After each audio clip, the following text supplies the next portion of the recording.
5 berita terpopuler hari ini Selasa 23 September 2025 di Bloomberg Technos Flash 5. Berita pertama, impor BBM Shell CS diprediksi dari Singapura dan lebih mahal. Praktisi migas memprediksi impor BBM murni oleh Pertamina untuk memenuhi kebutuhan SPBU swasta. Kemungkinan besar berasal dari hub Singapura, karena hanya dari sana pengiriman bisa tiba di Indonesia dalam waktu 7 hari. Pembelian diperkirakan dilakukan melalui kontrak spot mengingat sifatnya mendesak, dengan harga yang mengikuti pasar dan bisa melonjak 10-20% saat permintaan tinggi. Hadi Ismoyo menilai bahwa harga BBM impor dari Singapura melalui kontrak spot akan jauh lebih mahal dibanding pasokan jangka panjang dari Timur Tengah, meski lebih cepat dan praktis. Berita kedua, perdebatan sarapan dua telur antara Menkes versus Dekan FKUI. Menkes Budi Gunadi Sadikin menekankan pentingnya sarapan sehat dengan asupan protein dan menyarankan masyarakat menghindari makanan manis seperti sereal, nasi uduk, atau lontong. Ia mencontohkan sarapan telur rebus sebagai pilihan murah, rendah kalori, dan tinggi protein. Namun pandangan ini dikritik Dekan FKUI Profesor Ari Fahrial Syam yang menilai dua telur saja tidak cukup, terutama bagi anak, remaja, atau pekerja aktif.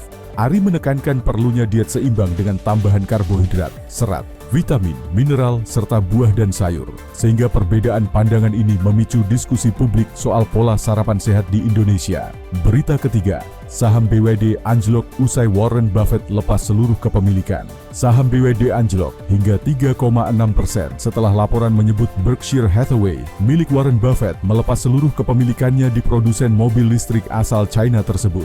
Berkshire yang telah berinvestasi sejak 2008 mencatat nilai investasinya di BYD 0 per 31 Maret setelah secara bertahap mengurangi kepemilikan sejak 2022 di tengah lonjakan persaingan dan perang harga di pasar domestik. Meski begitu, BYD menyampaikan terima kasih atas dukungan Buffett dan Munger selama 17 tahun. Sementara saham perusahaan kini telah turun sekitar 30% dari rekor tertingginya 4 bulan lalu.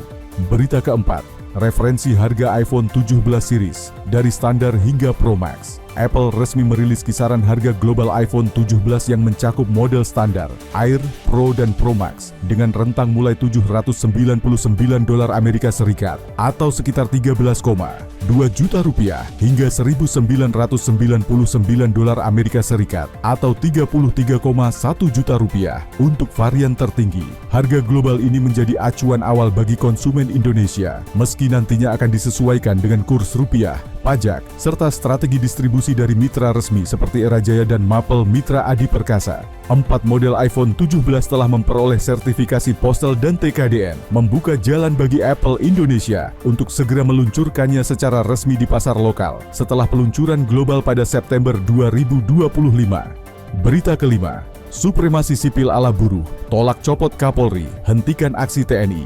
Ribuan buruh yang tergabung dalam KSPI menggelar aksi di DPR dengan membawa tuntutan utama terkait supremasi sipil, penghapusan upah murah, serta pengesahan RUU Ketenagakerjaan. Presiden KSPI Said Iqbal menegaskan supremasi sipil berarti pengamanan gedung DPR cukup oleh kepolisian yang humanis dan profesional tanpa melibatkan TNI. Selain itu, buruh meminta kenaikan upah 8,5%, pencabutan aturan outsourcing, serta reformasi kepolisian yang menyentuh sistem perekrutan dan pendekatan pengamanan. Itu dia 5 berita terpopuler pilihan Bloomberg Technos hari ini. Ikuti terus update selanjutnya di www.bloombergtechnos.com.